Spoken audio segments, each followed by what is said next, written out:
जो हमारा आज का पार्ट 2 है, ज्योत से ज्योत जले। यह लेसन हमारा कैलाश सत्यार्थी जी द्वारा लिखा गया है। तो इसमें उन्होंने क्या बताया है कि बच्चे देश का भविष्य होते हैं और जिस देश में बच्चों को उनका हक नहीं प्राप्त होता है उस देश का भविष्य अंधकारमय होता है। तो हमारे जो कैलाश सत्यार्थी जी हैं उनका जन्म 11 जनवरी 1954 को मध्य प्रदेश के विदिशा में जन्मे थे। कैलाश सत्यार्थी बचपन से एक भावुक व संवेदनशील व्यक्ति थे। प्रस्तुत पाठ में उन्होंने अपनी इसी संवेदनशीलता के आधार पर मनुष्य के जीवन के सबसे सुंदर काल बचपन और उससे जुड़ी कुरीतियों पर कुठाराघात किया है तथा बचपन को समाज की बुराइयों से उसे स्वयं मुक्त कराने तथा दूसरों को भी इसी दिशा में प्रयास करने का संदेश दिया है। बच्चे देश का भविष्य होते हैं और जिस देश में बच्चों को उनका बचपन उनका हक प्राप्त नहीं होता उस देश का भविष्य अंधकारमय होता है। इस पाठ में उन्होंने इसी समस्या की ओर हमारा ध्यान आकर्षित किया है। बचपन हमारे जीवन की सबसे सुंदर अवस्था है। इस अवस्था में व्यक्ति सभी प्रकार की बुराइयों, घृणा, द्वेष, चालाकी, ईर्ष्या आदि से मुक्त होता है। लेकिन जब इस पर बाल मजदूरी जैसी सामाजिक बुराई का ग्रहण लग जाता है तो उस समाज का भविष्य अंधकारमय हो जाता है। प्रसिद्ध शायर सुदर्शन फाकरी ने अपनी इन पंक्तियों में बचपन की महत्ता दर्शाई है। वे कहते हैं कि कोई उनसे उनकी दौलत, शोहरत सब कुछ ले ले, लेकिन उनका अनमोल बचपन और उनकी नादानियां उन्हें लौटा दे, क्योंकि बचपन सभी विकारों, बुराइयों से मुक्त होता है। इसी समस्या को बताते हुए लेखक ने इस पाठ में यह बताया है कि जब वह 11 वर्ष के थे तभी उन्हें समझ आ गया था कि बहुत से बच्चे किताबें ना खरीद पाने के कारण पढ़ाई छोड़ देते हैं। अतः उन्होंने कुछ विद्यार्थियों से पुस्तकें करके गरीब बच्चों में बांटी। बड़े होने पर उन्होंने एक इलेक्ट्रिकल इंजीनियर की नौकरी की, लेकिन अंदर से वे एक समाज सेवक ही थे।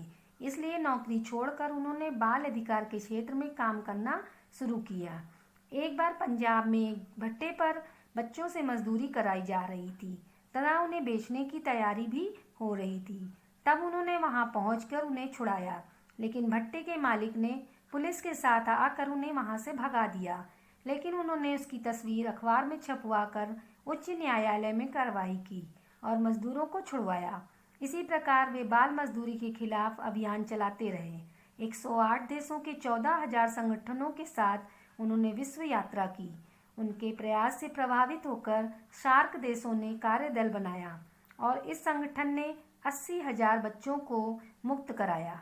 विश्व में लगभग 16.8 करोड़ तथा भारत में लगभग 6 करोड़ बाल मजदूर हैं। उनके इस सराहनीय प्रयासों के लिए उन्हें अनेक पुरस्कार प्राप्त हो चुके हैं।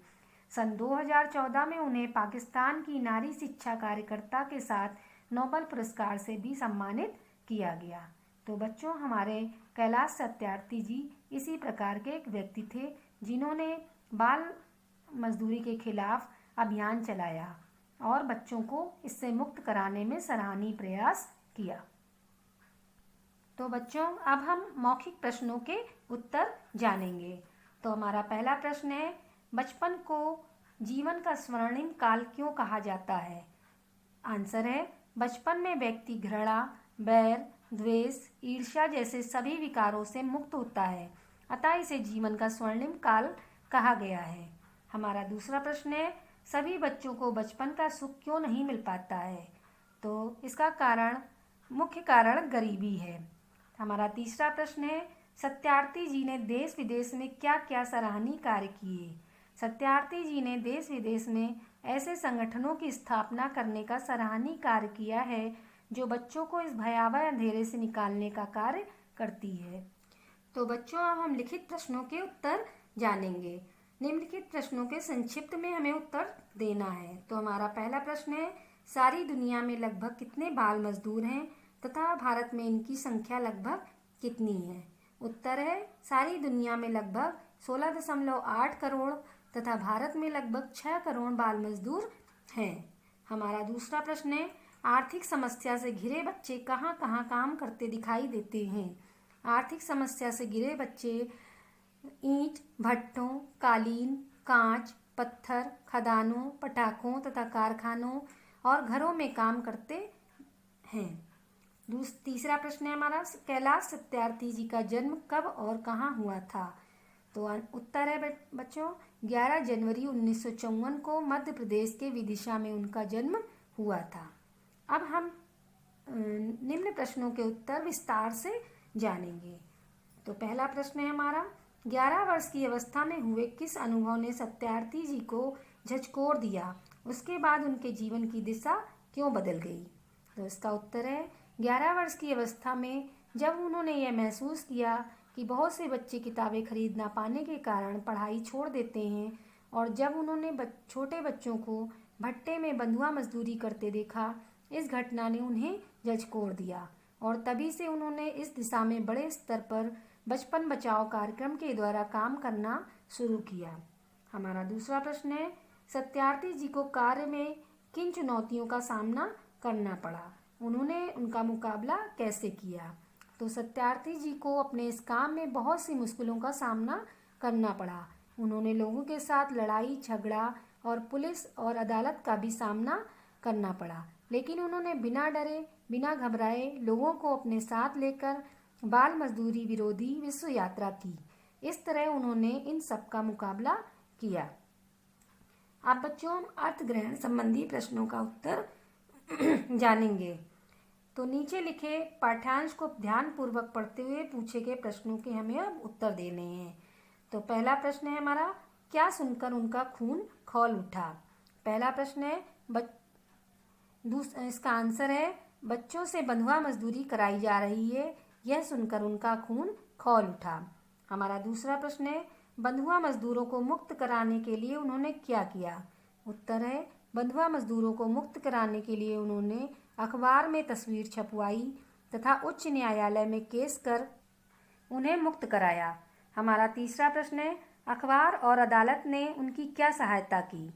तो अखबार ने तस्वीरों को छापकर तथा उच्च न्यायालय ने 48 घंटे में मजदूरों को आज़ाद कराने का हुक्म देकर उनकी सहायता की। अब बच्चों मूल्य आधारित प्रश्नों के उत्तर जानेंगे।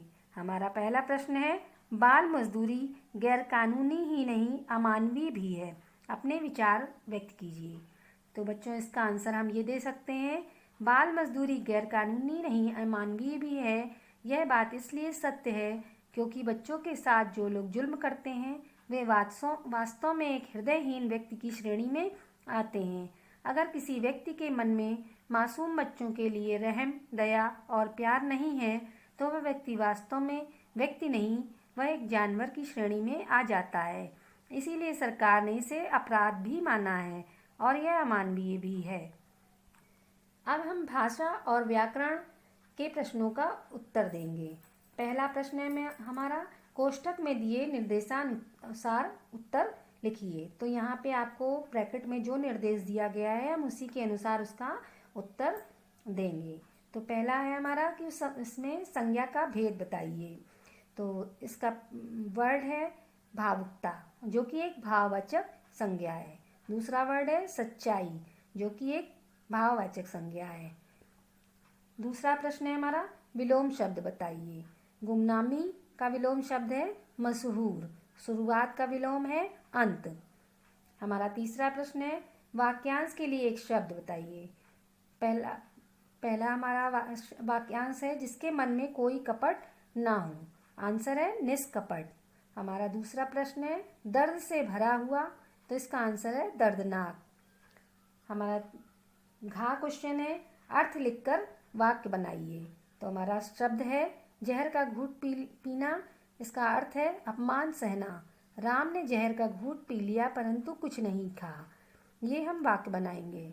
हमारा नेक्स्ट प्रश्न है, हिंदी पर्यायवाची शब्द लिखिए। तो हमारा शब्द है शोहरत, इसका पर्याय है प्रसिद्धि, और खिलाफ इसका पर्याय है विरुद्ध। हमारा अगला प्रश्न है अनमोल, उसका हम गुणवाचक संज्ञा बनाएंगे। स्वर्णिम, ये भी एक गुणवाचक संज्ञा। हमारा दूसरा प्रश्न है, निम्न वाक्यों में रंगीन शब्दों में प्रयुक्त कारक बताइए। तो हमारा पहला सेंटेंस है, बच्चों को कारखानों में काम करना पड़ता है। इसमें हमें कारक बताना है। तो रंगीन शब्दों में कारक है कर्म कारक। दूसरा है हमारा कूड़े के ढेर से प्लास्टिक बीनते बच्चों को देखकर बुरा लगता है। तो यहाँ पहले वाली अंडरलाइन में करण कारक और दूसरी अंडरलाइन में कर्म कारक। आप जानते ही हैं कर्म कारक का चिन्ह को होता है और करण कारक का चिन्ह से होता है, जो कि दोनों यहाँ आए हैं। तीसरा हमारा प्रश्न है बच्चों के लिए पुस्तकें एकत्रित की और ठेले पर रखकर उनको स्वयं बांटने गए। तो बच्चों के लिए पुस्तकें में हमारा संप्रदान का कारक, ठेले पर अधिकरण कारक और सबको स्वयं बांटने गए कर्म कारक। हमारा तीसरा प्रश्न है नीचे दिए गए वाक्यों में क्रिया विशेषण को रेखांकित कीजिए। क्रिया विशेषण मतलब कि जो क्रिया की विशेषता बताए। तो हमारा पहला प्रश्न है चारों ओर नजर घुमाइए। इसमें चारों ओर एक स्थानवाचक क्रिया विशेषण है, क्योंकि ये एक स्थान की विषय में हमें इंडिकेट कर रहा है। दूसरा है सुबह से रात तक उनमें काम लिया जाता है। सुबह से रात तक यानी ये कालवाचक क्रिया विशेषण है, क्योंकि ये हमें समय के बारे में बता रहा है। तीसरा है उनके लिए हमें कुछ करना चाहिए। कुछ एक मात्रा बता रहा है, अर्थात ये परिमाणवाचक क्रिया विशेषण है। नेक्स्ट है हमारा वे चुपचाप सब सहते रहे। चुपचाप ये एक रीतिवाचक क्रिया विशेषण है, जो हमें किसी के स्वभाव या ढंग के बारे में बताता है, उसे हम रीतिवाचक क्रिया विशेषण कहते हैं।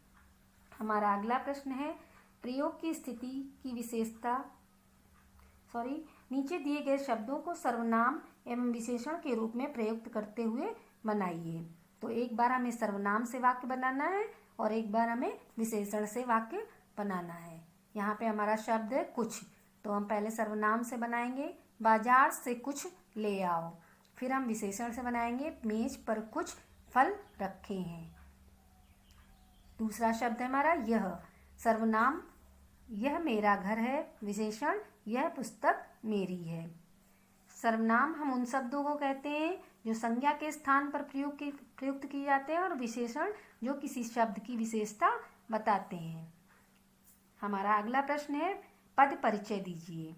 तो यहाँ पे हमें आप शब्द का पद परिचय देना है, जो कि आपकी बुक में और शब्द पर अंडरलाइन है।